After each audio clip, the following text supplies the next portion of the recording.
मुख्यमंत्री हेमंत सोरेन के पूर्व प्रधान सचिव सीनियर आईएएस अधिकारी विनय कुमार चौबे भ्रष्टाचार के दलदल में गहरे धंसते जा रहे हैं। शराब घोटाला केस में निलंबित चल रहे आईएएस विनय कुमार चौबे के खिलाफ बीते 6 महीने में 5 प्राथमिकियां दर्ज की गई हैं। 20 मई को शराब घोटाला केस में जेल गए विनय कुमार चौबे अभी भी जेल में हैं। उन्होंने जमानत याचिका लगाई, लेकिन इसी बीच उनके खिलाफ हजारीबाग वन भूमि घोटाला और सेवायत भूमि घोटाला को लेकर 2 और प्राथमिकी दर्ज हो गई है। एसीबी मनी लॉन्ड्रिंग के एंगल से भी जांच कर रही और बहुत जल्द ईडी इस केस को टेक ओवर कर सकती है। कुल मिलाकर आईएएस विनय कुमार चौबे कानून के शिकंजे में चौतरफा घिर गए हैं, जहां से बाहर निकलने की कोई राह फिलहाल नजर नहीं आती। विनय कुमार चौबे को 20 मई को एसीबी ने गिरफ्तार किया था। विनय चौबे पर शराब घोटाला कांड का मास्टरमाइंड होने का आरोप है कि उत्पाद सचिव रहते विनय कुमार चौबे ने नियमों को ताक पर रखकर प्लेसमेंट एजेंसियों का चयन किया, उनको अनैतिक लाभ पहुंचाया, जिसकी वजह से राज्य की हेमंत सोरेन सरकार को 38 करोड़ रुपए का नुकसान उठाना पड़ा। एसीबी का अनुमान है कि गहन जांच पर घोटाला 100 करोड़ रुपए का आंकड़ा छू सकता है। वहीं नेता प्रतिपक्ष बाबूलाल मरांडी ने दावा किया था कि झारखंड का शराब घोटाला कम से कम 1000 करोड़ रुपए का है। इस केस में विनय कुमार चौबे के अलावा उत्पाद विभाग के संयुक्त आयुक्त गजेंद्र सिंह और प्लेसमेंट एजेंसी मार्सन के प्रतिनिधि नीरज कुमार सिंह को भी गिरफ्तार किया गया था। इस केस में 10 आरोपी तो 90 दिन के भीतर चार्जशीट दाखिल नहीं होने पर छूट गए, लेकिन इसी अवधि में विनय कुमार चौबे पर एसीबी ने दूसरा केस दर्ज किया, जिसकी वजह से उनको जेल में ही रहना पड़ा है। विनय कुमार चौबे पर छत्तीसगढ़ में लिकर स्कैम में शामिल सिंडिकेट के साथ मिली भगत के जरिए झारखंड में भी शराब घोटाला को अंजाम देने का आरोप है। शराब घोटाला केस में पहले ही गहरे धंसे आईएएस विनय कुमार चौबे एक के बाद एक भ्रष्टाचार के नए आरोपों से घिरते जा रहे हैं। अगस्त 2025 के पहले सप्ताह में एसीबी हजारीबाग में केस दर्ज हुआ।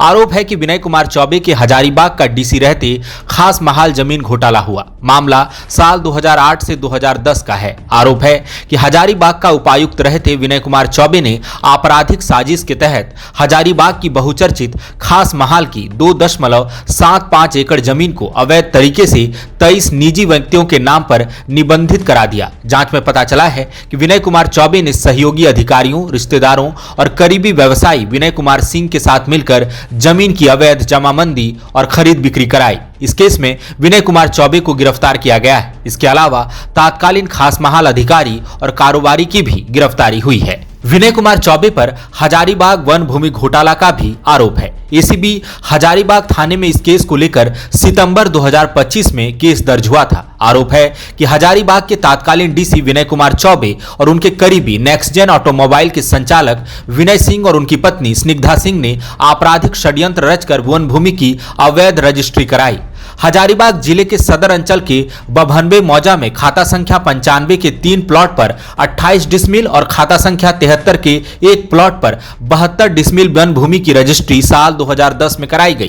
प्राथमिकी दर्ज होने के बाद विनय कुमार चौबे को इस मामले में गिरफ्तार किया गया। इस केस की जांच जारी है। बीते सोमवार और मंगलवार को एसीबी ने हजारीबाग वन भूमि घोटाला केस में विनय कुमार चौबे से लंबी पूछताछ की थी। हालांकि विनय चौबे ने इस केस में अपनी संलिप्तता से साफ इनकार कर दिया। 24 नवंबर 2025 को विनय कुमार चौबे और उनके रिश्तेदारों के खिलाफ एसीबी रांची थाना में मनी लॉन्ड्रिंग का केस दर्ज किया गया। आरोप है कि निलंबित आईएएस विनय कुमार चौबे समेत उनके पारिवारिक सदस्यों और सहयोगियों ने आय से अधिक संपत्ति अर्जित की। आरोप है कि आईएएस विनय कुमार चौबे ने आय से 1.27 करोड़ रुपए अधिक संपत्ति अर्जित की। हाल ही में इस केस के सिलसिले में पूछताछ के लिए एसीबी ने विनय कुमार चौबे के ससुर सत्येंद्र नाथ त्रिवेदी और साले क्षितिज त्रिवेदी को तलब किया था। निलंबित आईएएस विनय कुमार चौबे के खिलाफ जगन्नाथपुर थाने में धोखाधड़ी और एक कंपनी हड़पने का केस दर्ज किया गया है। इस केस में विनय कुमार चौबे के करीबी विनय कुमार सिंह सहित कुल 7 लोगों को आरोपी बनाया गया है। इस केस में विनय कुमार चौबे, विनय सिंह, स्निग्धा सिंह, अरविंद शर्मा, विशाल सिंह, राजेश कुमार सिन्हा और राजीव कुमार झा को आरोपी बनाया गया है। अरगोड़ा के दीपक कुमार ने जगन्नाथपुर थाने में केस दर्ज कराते हुए लिखा कि विनय कुमार चौबे और विनय सिंह ने आपराधिक षड्यंत्र रचकर उनकी कंपनी पर कब्जा किया और झूठा मुकदमा दर्ज कराकर उसे जेल भिजवा दिया।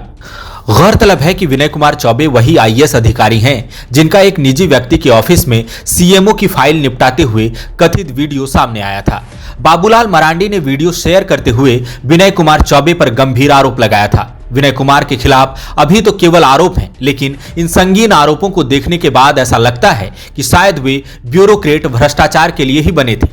भ्रष्टाचार के लिए उन्होंने फैमिली लिमिटेड तक बना ली। सरकारी पैसों का गबन करके उन्होंने सहयोगियों के जरिए शेल कंपनियों में निवेश किया, राज्य सरकार को करोड़ों की चपत लगा दी। इस केस में उनकी पत्नी, ससुर, साले, दोस्त, साले की पत्नी से लेकर न जाने कौन कौन आरोपी हैं। झारखंड को ब्यूरोक्रेसी का दीमक कैसे चाट रहा है, विनय कुमार चौबे का केस इसकी बानगी भर है। ऐसा लगता है मानो झारखंड लूट का खुला मैदान बन गया है।